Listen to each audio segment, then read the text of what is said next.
Donosti como ciudad innovadora yo creo que tiene muchísimas cosas, ¿no? Yo destacaría la capacidad que tiene de investigación, de desarrollo y de innovación.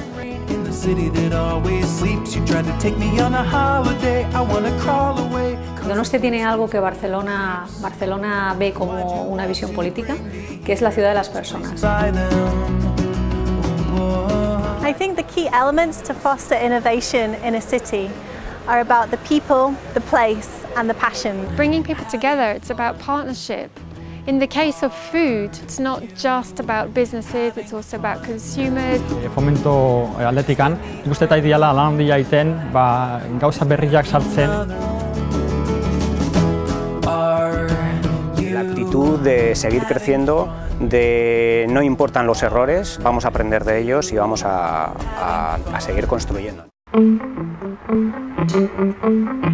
Tenemos el gusto de inaugurar la segunda edición de la Semana de la Innovación. 36 actividades en 17 espacios diferentes con más de 70 entidades involucradas. Esta Semana de Innovación tiene por objetivo el poder difundir y socializar todos aquellos agentes y stakeholders que operan en nuestra ciudad y que en cierta manera están marcados por iniciativas de carácter innovador. Estamos viviendo una nueva era, la era de la hiperconectividad, la era donde la incertidumbre y la innovación deben de coexistir. En la actualidad Donostia está inmersa en un proyecto de desarrollo como ciudad smart que necesariamente tiene que pasar por la innovación y la búsqueda de referencias en el ámbito mundial. Ideas de negocio con impacto social, ideas sobre las que van a trabajar, ideas que son extrapolables, por decirlo de alguna manera, a San Sebastián, que están funcionando en otras partes del mundo. Cuando uno le mete sueños y entusiasmo a lo que hace, ya no habla de sacrificio, sino que habla de desafío, habla de retos, y ese es el poder que la pasión tiene sobre cualquier tipo de actividad, ¿no?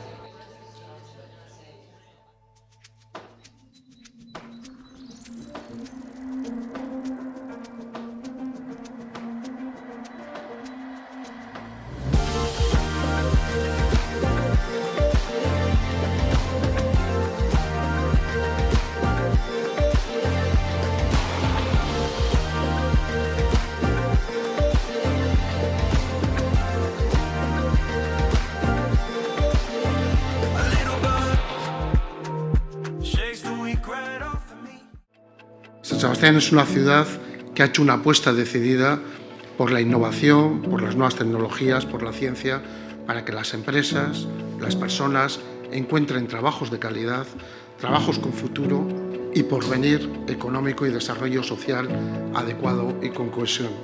La Semana de la Innovación me ha parecido un evento muy interesante. El principal activo del Wiking es la red de contactos que esta ciudad es capaz de atraer durante unos pocos días. Yo llevo ya 7 años aquí y se ve claramente que es un sitio muy bueno para vivir, tiene muy buenas infraestructuras, científicamente también los centros de investigación aquí son estupendos, pero también la calidad de vida. Para mí la Semana de la Innovación aquí en Donostia, en San Sebastián, es realmente remarcable. Todo lo que sea poder acercar a los jóvenes al mundo de la empresa y al mundo del futuro, y a la empresa y al futuro al mundo de los jóvenes. Porque solamente aquellos que tienen la confianza de poder equivocarse, tienen la confianza de poder descubrir mundos nuevos. Porque lo único verdaderamente transformador es lo que tú haces, no lo que tú piensas, no lo que tú sientes y no lo que tú dices. Lo que transforma es la acción. Traten de buscar y de encontrar aquello que de verdad les haga latir el corazón. Cuando uno hace lo que le gusta de verdad, lo hace diferente. Porque solamente haciendo cosas es que se puede evolucionar. Y solamente haciendo cosas es que se puede transformar. Así que creo que eventos como este son no solamente necesarios, sino imprescindibles.